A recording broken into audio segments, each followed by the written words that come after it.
The ship appeared like a silver knife cutting through the black of space. Captain Min Park stood at the observation deck of Kepler Station and watched it approach. His hands were steady, but his jaw was tight. The Vax-3 had come. "They're requesting permission to dock," said Ji-hoon Choi from his station. The young officer's voice was calm, but his fingers trembled slightly over the controls. Min-jun noticed. He noticed everything. "Granted," Min-jun said, "and activate the greeting protocols." Dr. Seo Yeon Kim stepped up beside him. She was a small woman with sharp eyes and graying hair pulled back in a tight bun. "The station is ready," she said quietly. "Everything is in place."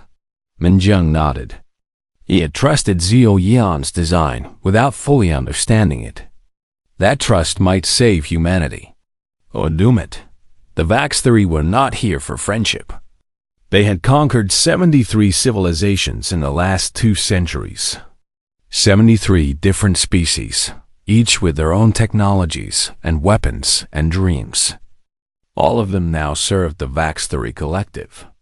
All of them had been given the same choice Min-jun expected to hear today.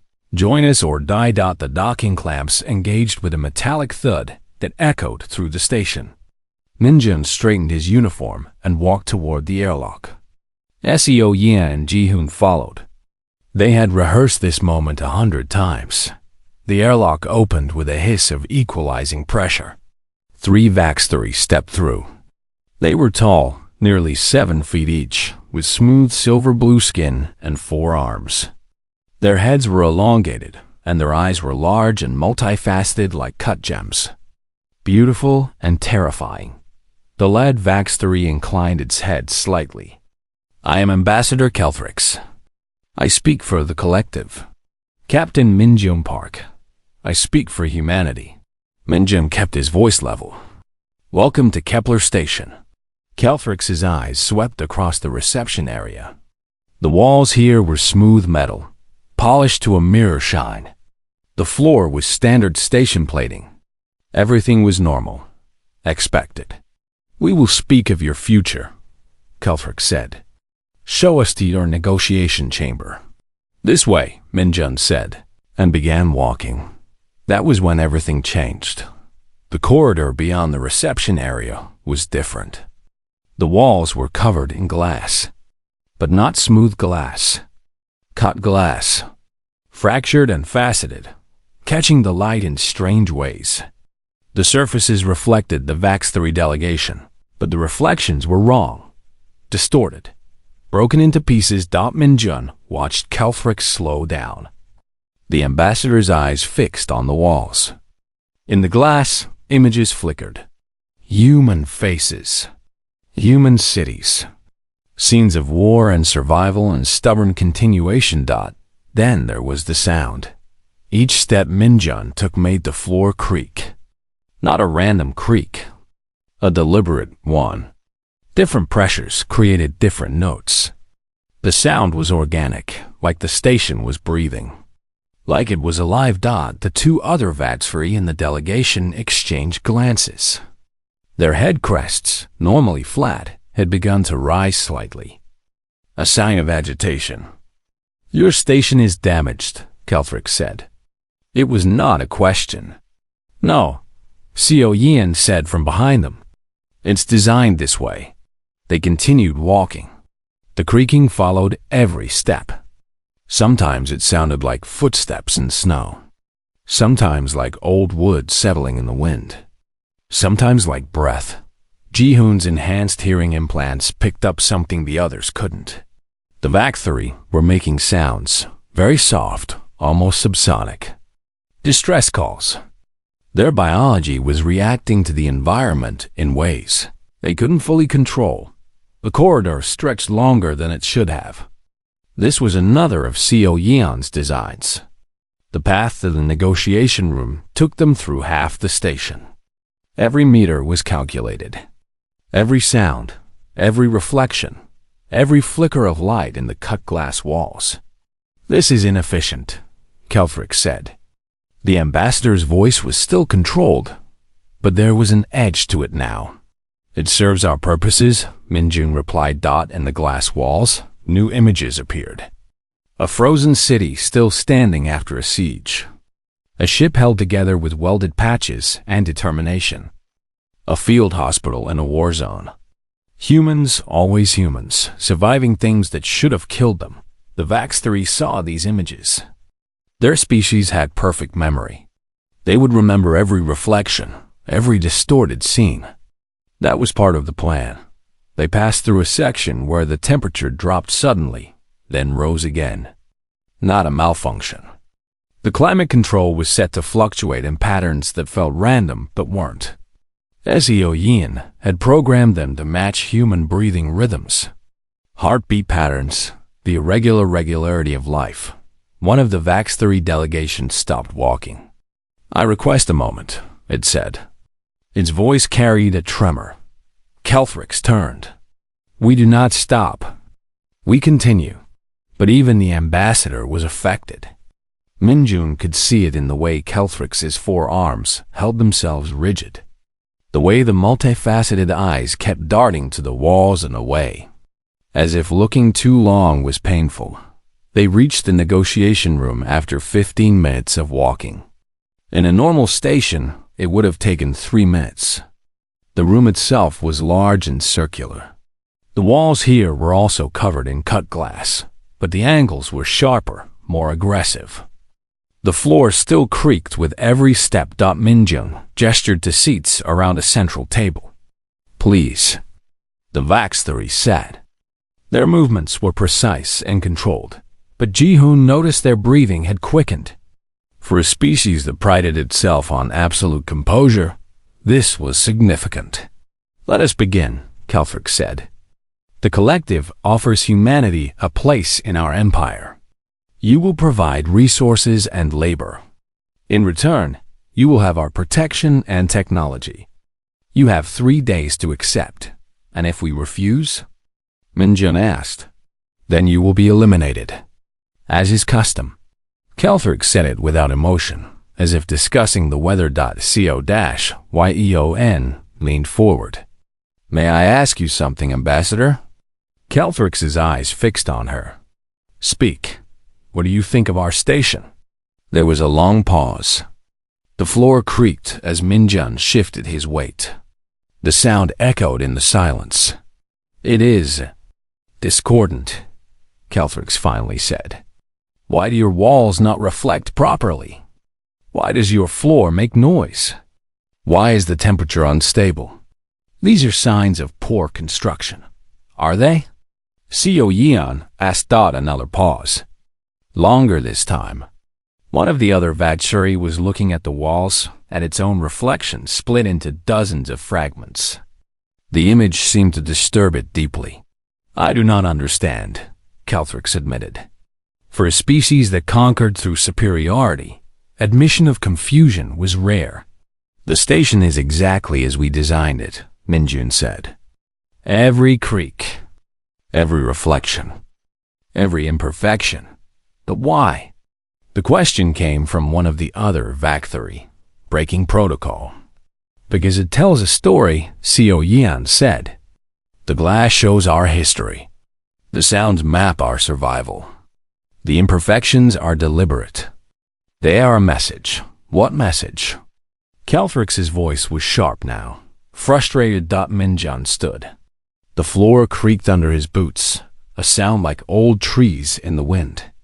That we're still here. Despite everything that should have broken us, we're still here. And we intend to stay. Kelthrix stared at him. In the cut glass walls, the ambassador's reflection shattered into 1,000 pieces, each one showing a different angle, a different possibility. You build your stations to scream, Kelthrix said slowly. Why? Minjun looked at the walls, at the images of human persistence flickering in the fractured glass. We don't build them to scream, Ambassador. We build them to remember. The creaking of the floor continued, rhythmic and eternal, like a heartbeat that refused to stop. The meeting ended after 2 hours. The Vax-3 left for their assigned quarters in silence. Minjun watched them go, then turned to Yeon. How long before it really affects them? He asked. It already has, she replied. But the full effect takes time. Days, maybe weeks. Ji-hoon was reviewing sensor data at his station. Their stress hormones are elevated. Heart rates increase by 20%. The station is getting to them. Minjun nodded slowly. Tell me again why this will work. Seo Yeon smiled, but it was a sad smile. Come with me. I'll show you. They walked through the station, their footsteps creating that same deliberate creaking. The sound had become so familiar to the human crew that they barely noticed it anymore. But Minjung tried to hear it the way the Vax-3 must hear it. There's something wrong. Something that shouldn't be. Seo Yeon led them to a private office deep in the research section. Inside, another woman waited. Haijin Lee was the station's historical combat analyst. Her walls were covered with data screens showing battles from throughout human history. Show him, Seo Yeon said. Haijin activated a holo display. After the First Contact War, we studied everything we could about the Vax-3, she began. Their technology is superior. Their weapons are more powerful. Their ships are faster. By every military metric, they should have wiped us out in the first month. But they didn't, Minjun said. No. Want to know why? Haijin pulled up battle reports. Because we confused them. Our tactics made no sense. We fought from positions we should have abandoned. We held ground that had no strategic value. We retreated when we should have advanced and advanced when we should have retreated. To them, we looked insane. We looked desperate, Minjun corrected. Same thing to them, Seo Yeon said. The Vax-3 evolved on a world of perfect laws. Their planet has a gravity that never varies. Seasons that follow exact patterns. Even their evolution was mathematically predictable. Chaos doesn't exist in their nature. Randomness frightens them at a cellular level. Haijin brought up another display, this one showing psychological profiles. Every species they conquered followed logical patterns, defended strategic positions, made rational choices. The Vax-3 could predict them, counter them, defeat them. But humans are different, Seo Yeon said. We evolved in chaos. Our weather is random. Our earthquakes are unpredictable. Our evolution was a series of lucky accidents. We're comfortable with disorder in ways they can't comprehend. Minjun looked at the displays, understanding slowly dawning. So the station is weaponized chaos, Seo Yeon finished. Controlled chaos, but chaos nonetheless. She pulled up the station blueprints. Minjun had seen them before, but now Iseon highlighted specific sections in red. The creaking floors aren't random, she explained. They're calibrated to sound like breathing, heartbeats, whispers. Organic sounds that feel alive. The Vax-3 hate it because it suggests disorder, unpredictability, life that can't be controlled. The cut glass walls use fractal patterns found in human trauma responses, Haijin added. When humans experience trauma, our brains create specific visual patterns. We embedded those patterns in the glass. The Vax-3 see them and instinctively recognize something is wrong, but they can't identify what. The temperature changes follow human biological rhythms, Seo Yeon continued. Not machine rhythms. The air circulation creates random drafts that feel like movement, like ghosts passing by. Everything is designed to feel alive and unpredictable. Minjun walked to the window. Outside, he could see the Vax-3 ship docked at the station. And their quarters? Completely different, Seo Yeon said. We gave them the most perfect section of the station. Sterile, silent, flawless. Temperature controlled to the exact degree. No creaks, no variations. Exactly what they're used to. They'll hate it, Haijin predicted. Within hours, they'll request to move. Minjun frowned. Why would they hate perfection? Because they'll be alone with their thoughts, Seo Yan said quietly. With no external stimuli to focus on, their minds will turn inward. They'll start questioning, doubting. The silence will become oppressive. She was right. 6 hours later, Ambassador Kelthrix sent a formal request to move quarters. The perfect room was too quiet, the message said.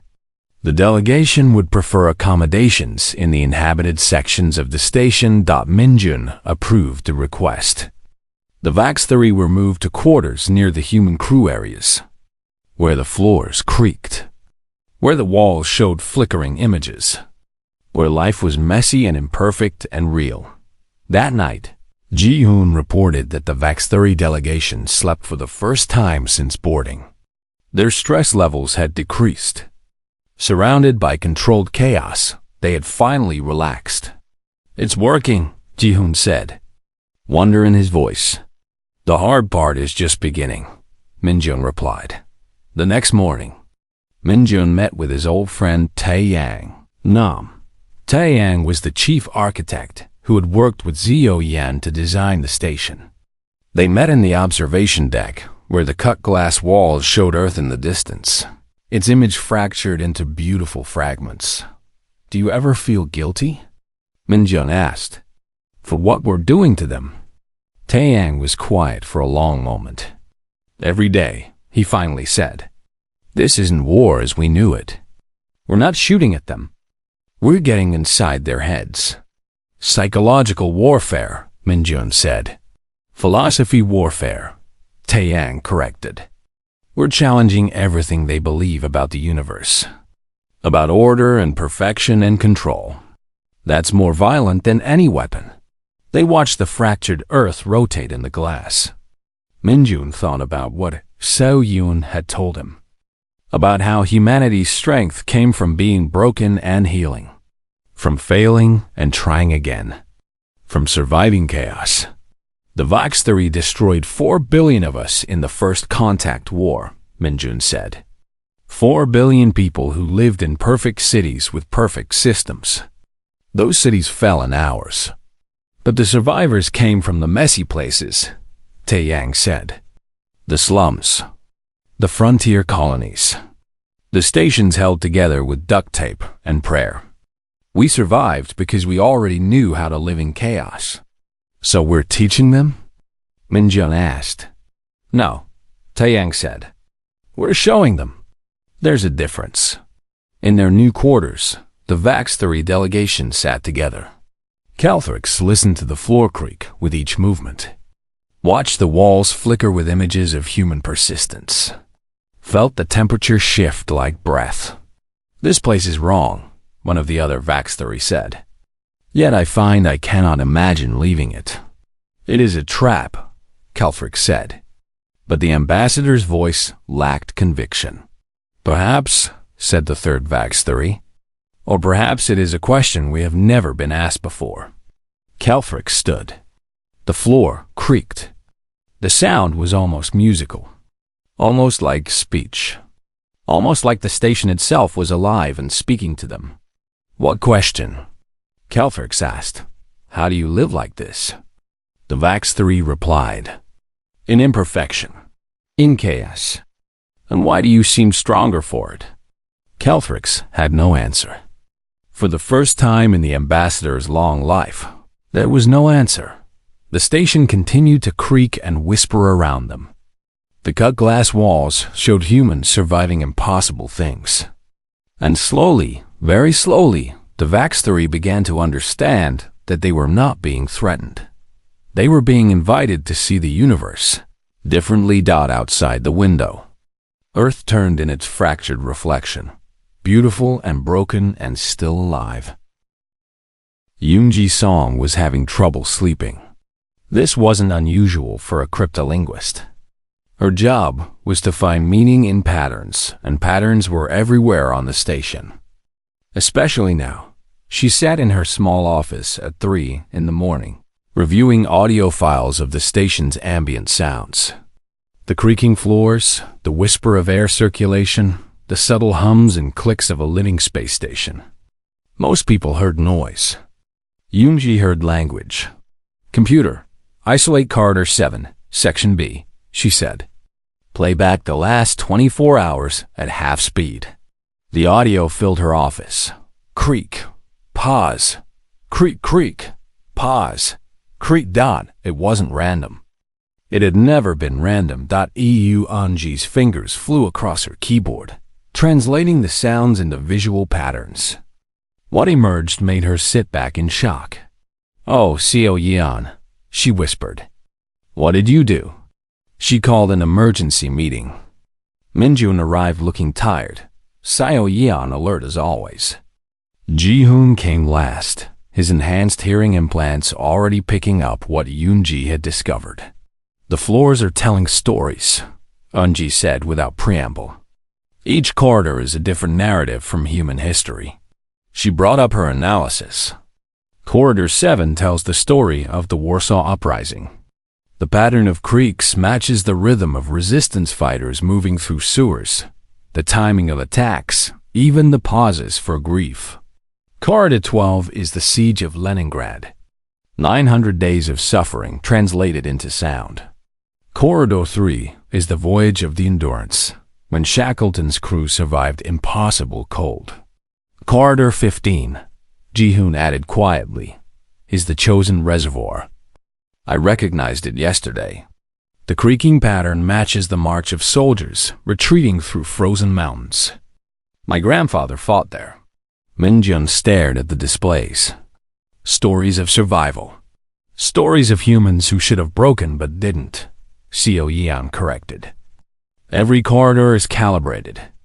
Every step tells part of the story.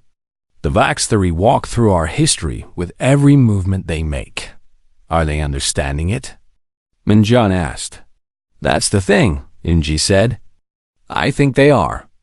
Their language processing is different from ours, but patterns are universal. They're starting to decode the message. She pulled up surveillance footage from the Vaxthari quarters. Watch. The video showed Ambassador Kelthrix walking slowly down a corridor, stopping, walking again. The pattern was deliberate, measured. The ambassador was listening. Kelthrix is trying to understand, Unji said. The Vaxthari have perfect memory.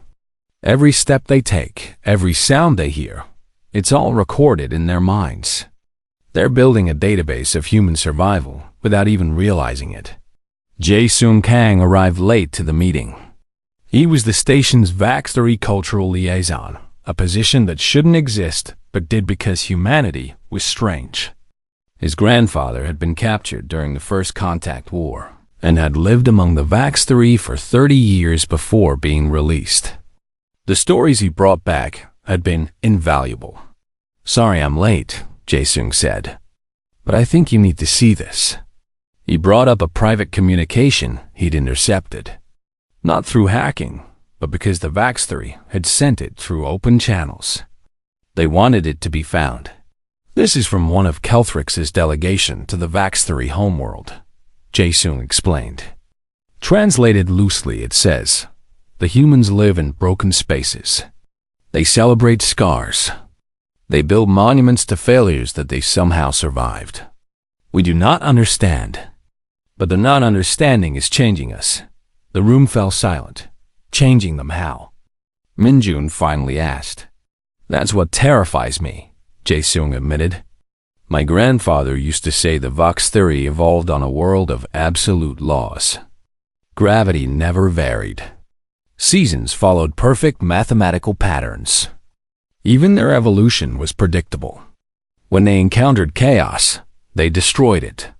They're trying to destroy us, Ji-hoon said. No, Jae-sung shook his head. Not anymore. Now they're trying to understand us. That's more dangerous. Seo Yeon walked to the window. The cut glass showed her reflection broken into dozens of pieces.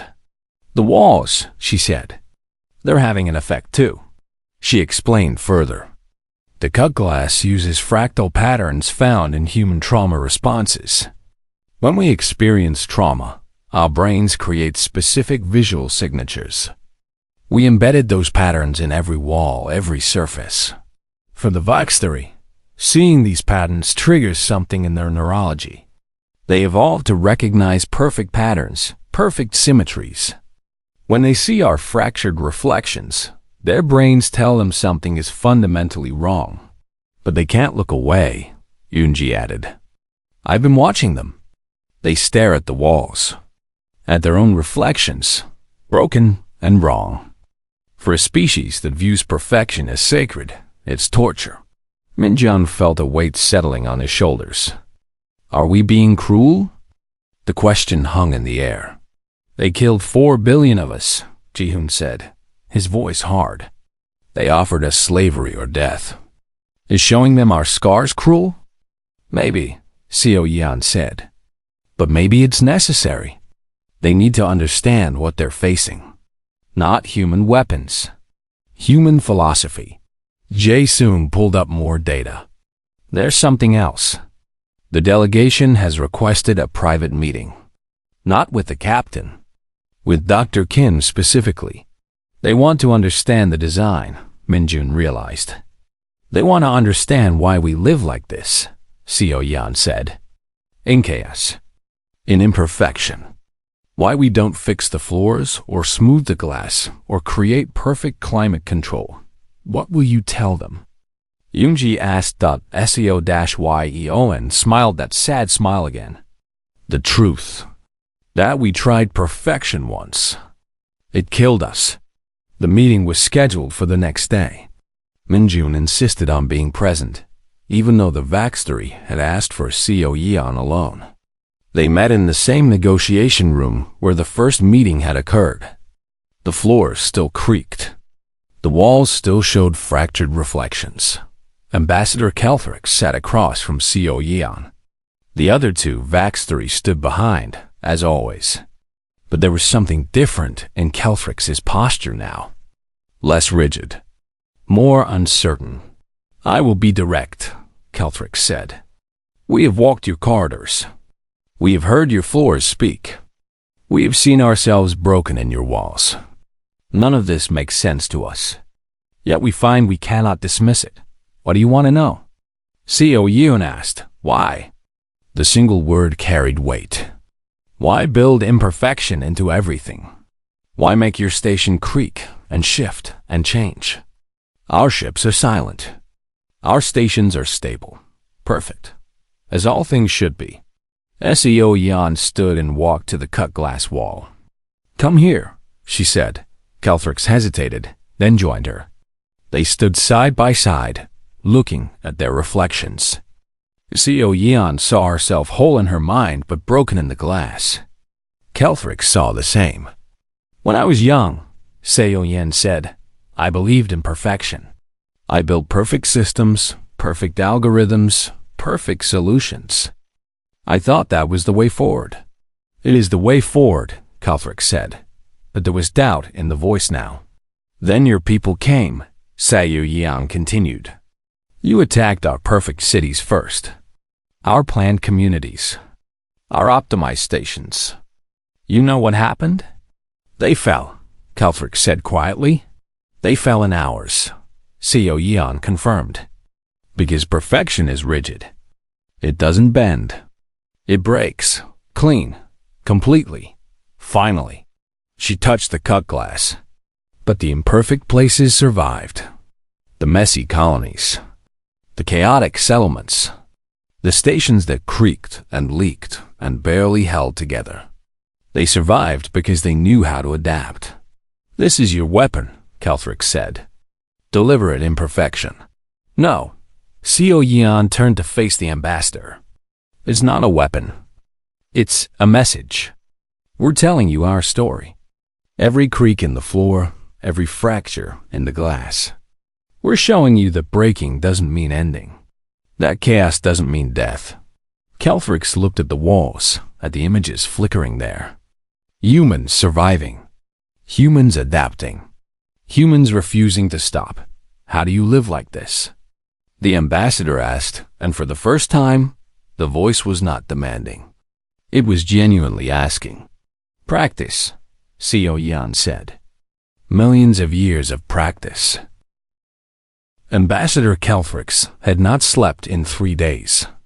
This was not unusual for the Vaxtheri, who could function for weeks without rest when necessary. This was different. This was not function. This was torment. The ambassador walked the corridors alone, listening to the floors speak their stories of human survival. Each creak was a word in a language Calfrix was beginning to understand against all conscious will. Young Su Wang watched from a distance. As the station's xenopsychologist, his job was to monitor the Vaxtheri delegation's mental state. What he saw worried him. Calfrix was breaking down, but not in any way the psychological models predicted. The ambassador was changing. Young Su approached carefully. Ambassador Calfrix, may I walk with you? The Vaxtheri turned. Those multifaceted eyes were duller now, less sharp. You are the human who studies minds. I am, Young Su confirmed. I've been monitoring your delegation's health. You haven't slept in 72 hours. I cannot sleep, Calfrix said simply. When I close my eyes, I hear the floor speaking. I see the walls showing me broken reflections. It does not stop. They walked together down corridor 7, the corridor that told the story of Warsaw. The creaking followed a rhythm of resistance and survival. What does it say to you? Young Su asked. The floor. What do you hear? Calfrix was silent for several steps. Then, it speaks of beings who fought when fighting was illogical, who held positions that could not be held, who died for symbols rather than survival. It makes no sense. Yet the pattern is clear. They chose to break rather than bend. Not quite, Young Su said. They broke and bent. That's the difference. He led Calfrix to a small observation room. Through the windows, they could see the Vaxtheri ship docked alongside human vessels. Perfect geometry next to improvised engineering. Let me tell you something about humans, Young Su said. We're the only known species with trauma resilience as a survival trait. Do you understand what that means? No, Calfrix admitted. It means we can experience catastrophic loss, break completely, and not only survive but grow stronger from it. Our brains rewire themselves after trauma. We call it post-traumatic growth. It's not universal in humans, but it's common enough to be a species trait. Young Su pulled up medical data on his tablet. Every other species you've conquered experiences trauma as purely destructive. Lose enough, and they collapse. But humans? We lose everything, and somehow find a way to build again. This is not logical, Calfrix said. No, Young Su agreed. It's not. But it's real. He showed Calfrix brain scans. This is a human brain before trauma. This is after. See how the neural pathways changed? The person lost their family in the first contact war. By all logic, they should have been destroyed. Instead, they became a crisis counselor. They used their pain to help others. Calfrix stared at the scans. This is not evolution. This is adaptation. It's both, Young Su said. We evolved to adapt. It's our greatest strength and our greatest curse. We can't have one without the other. The floor creaked beneath them.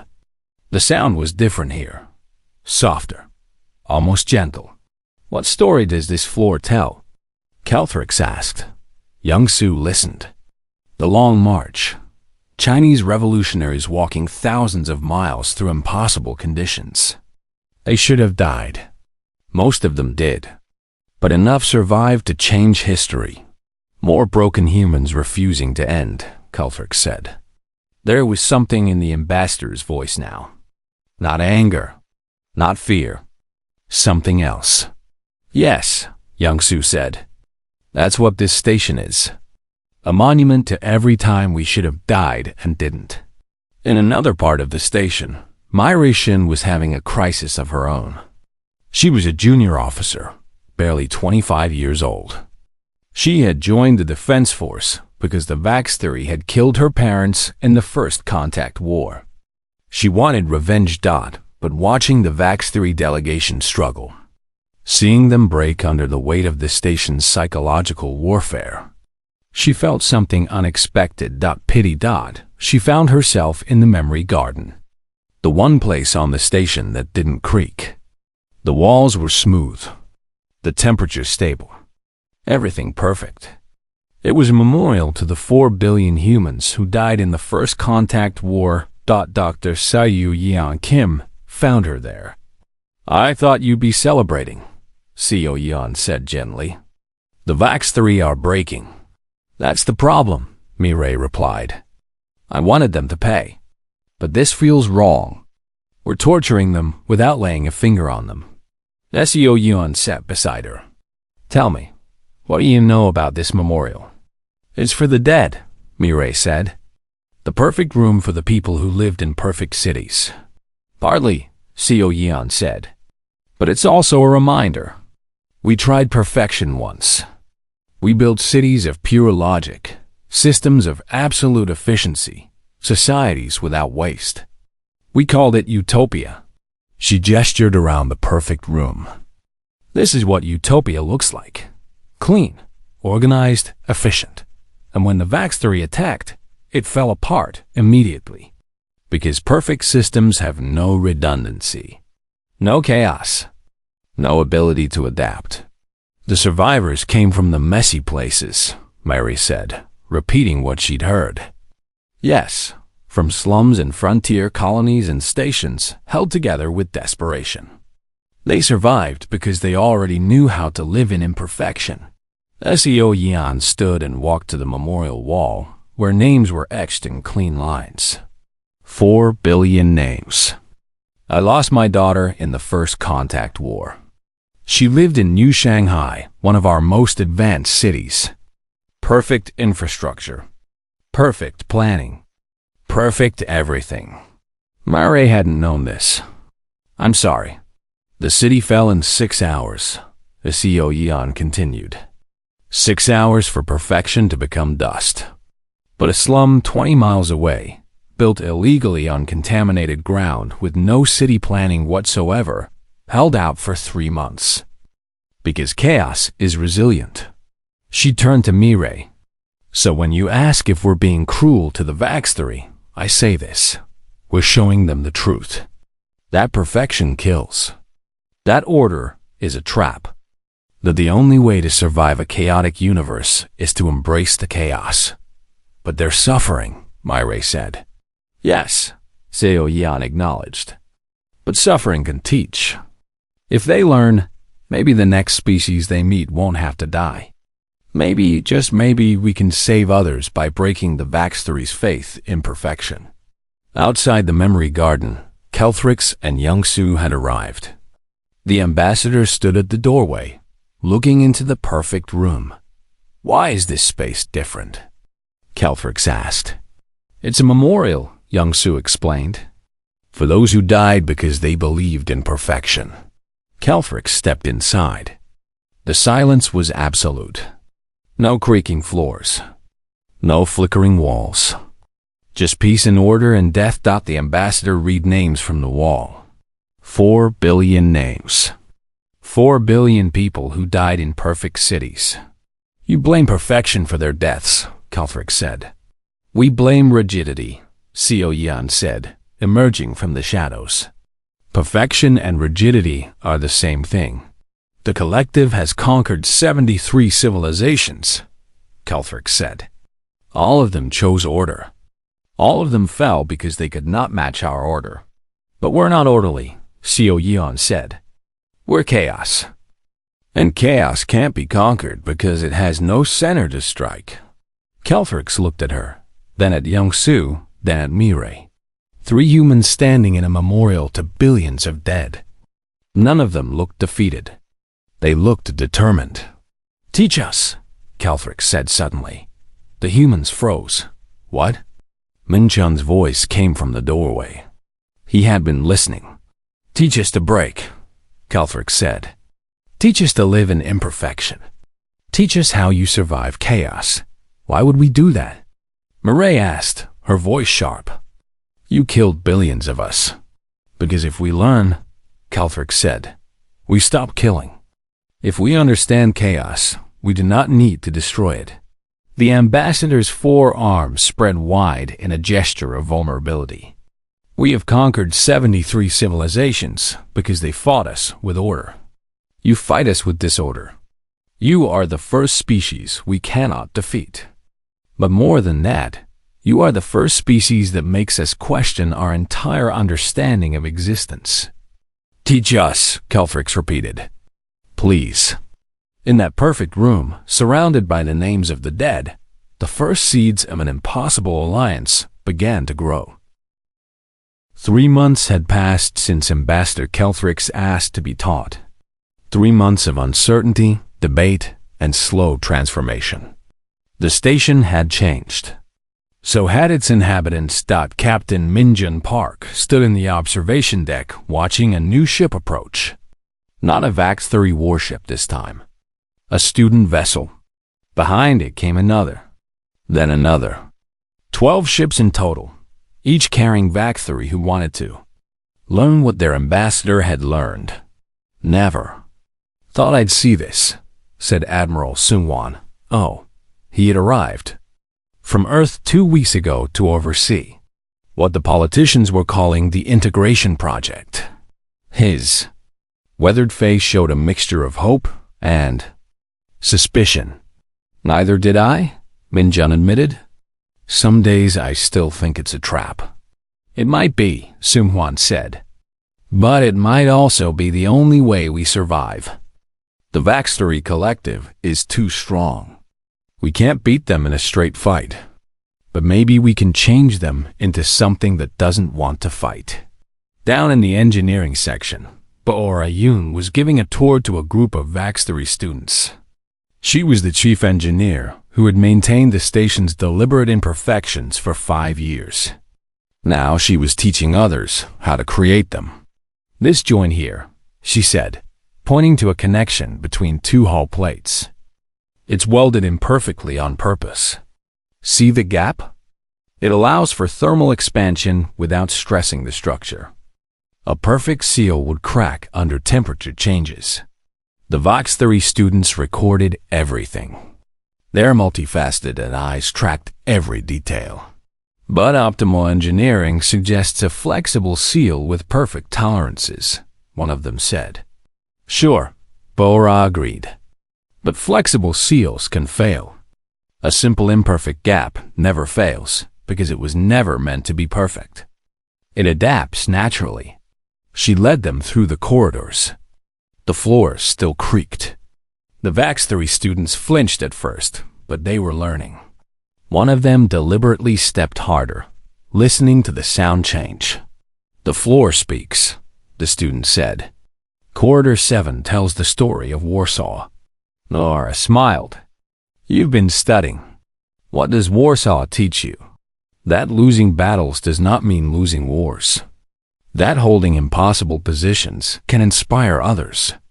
That sometimes the message is more important than the victory. Good, Bora said. Now what does this teach you about engineering? The student thought carefully.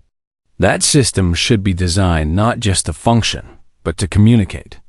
That imperfection can carry meaning.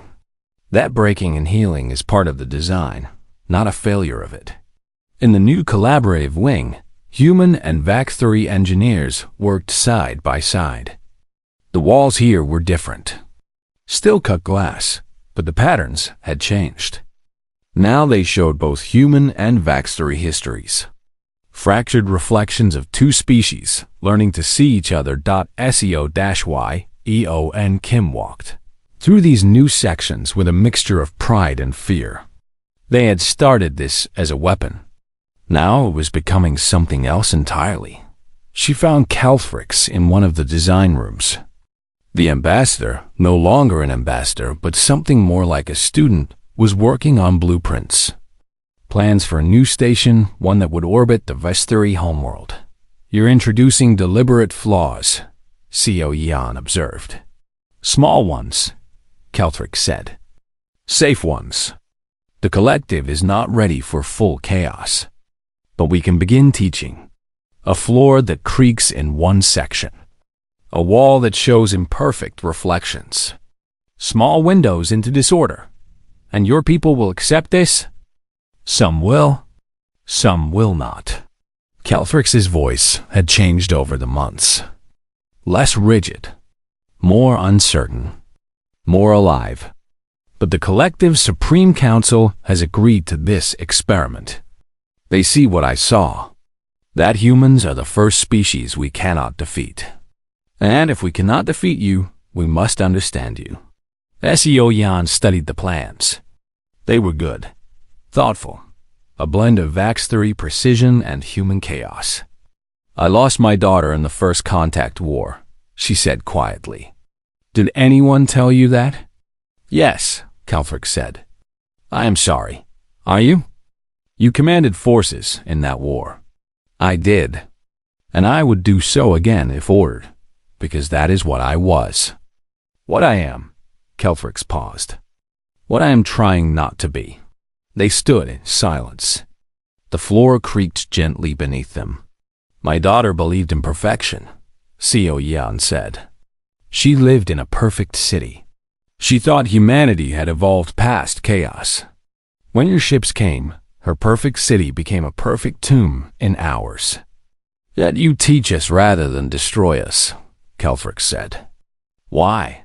Because revenge doesn't bring her back. Because 4 billion dead demand that their deaths mean something. Seo Yan looked at the blueprints. If teaching you chaos prevents the next 4 billion deaths, then maybe there's purpose in the pain. Elsewhere on the station, Young-Soo Wang was conducting psychological evaluations. The Vax theory students were showing remarkable adaptability, but it came with costs. Stress levels were high. Some were experiencing what humans would call cognitive dissonance. The pain of holding two contradictory beliefs simultaneously. One student sat in his office, clearly distressed. I cannot reconcile it, the Vax theory said. My entire education taught me that perfection is the goal. That order must be maintained. That chaos is the enemy. But now I see humans thriving in disorder. I see systems that work better because they are imperfect. My mind knows both things are true, but they cannot both be true. They can, Young-Soo said gently. That's the point. Truth is contextual. Perfection works in a perfect universe. But the universe isn't perfect. It's chaotic. So systems designed for chaos survive where perfect systems fail. This hurts to understand, the student admitted. I know. But pain means you're growing. Humans have a saying, no pain, no gain. Learning is painful. Changing is painful. But the alternative is stagnation, and stagnation is death. The weeks turned into months.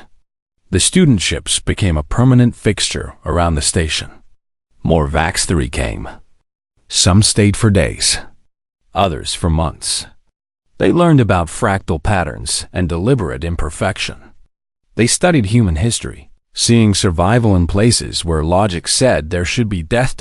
And slowly, very slowly, the collective began to change. It was small at first. A research station that introduced random temperature fluctuations. A shipyard that used imperfect welds in non-critical systems. A school that taught probability and chaos theory alongside mathematics and physics. But change had begun. 6 months after Calfrix's first request, Minjun received a message from the Vax theory homeworld. The Supreme Council wanted to address him directly. He stood in the communication center, surrounded by his crew. Seo Yan was there. So were Young-Soo, Baora, Yoonji, and Ji-hoon. They had all been part of this strange transformation. The hologram appeared. 12 Vax theory council members, the leaders of an empire that had conquered 73 civilizations. Captain Minjun Park, the lead counselor, said, "We have observed your station. We have studied your methods. We have learned from Ambassador Calfrix and the students we sent." Minjun braced himself. This could still be a trick. A delay before the final attack. The collective has made a decision regarding humanity's place in our empire. Here it comes. Minjian thought. Humanity will not join the collective, the counselor said. The room went silent. Instead, the collective will petition to join humanity. Minjian blinked. I don't understand. You offer something we have never encountered, the counselor explained. Not superior technology, not greater strength. You offer a different way of existing, a way that survives where our way fails. We wish to learn it, to become part of it, not as conquerors or subjects, but as students. You want to join us? Xiao Yian asked, disbelief clear in her voice. We wish to learn from you, the counselor clarified. To integrate human philosophy into Vaxtory practice. To become a hybrid of order and chaos. To survive what is coming. What's coming? Minjian asked. The universe, the counselor said simply. It is vast and chaotic and full of dangers we cannot predict. Perfect systems cannot adapt to the unpredictable. You have shown us this. If the collective is to survive the next 1,000 years, we must become comfortable with imperfection. The hologram shifted, showing the Vaxtory homeworld. Minjun could see new structures being built. They looked different from the usual Vaxtory architecture. Less perfect. More human. We are building the first station in our home system using your principles, the counselor said. Floors that creak. Walls of cut glass. Systems designed to adapt rather than optimize. It feels wrong to us, but we trust that the wrongness is necessary. In the memory garden, the perfect silent room that honored the 4 billion dead, a new section had been added. Not names this time, but a single inscription in both human and Vastiri language. They died in perfection so we might live in chaos. May their sacrifice teach us that breaking is not ending. May we learn to bend without shattering. May we find strength in scars. Boara had added something to the floor there. For the first time in the station's history, the memory garden floor creaked. One single board, right in the center. A deliberate imperfection in a perfect space. Ambassador Kelthrix stood on that board. Listening to it speak, a young Vax3 student approached. Ambassador, why does it creak here? This is a memorial. It should be perfect. It is perfect, Kelthrix said. Perfect imperfection. A reminder that death is not the end of the story. That even in loss, we continue. The creak is a heartbeat. Proof that we still live. The student stood on the board too. The two Vax3 listened to the sound together.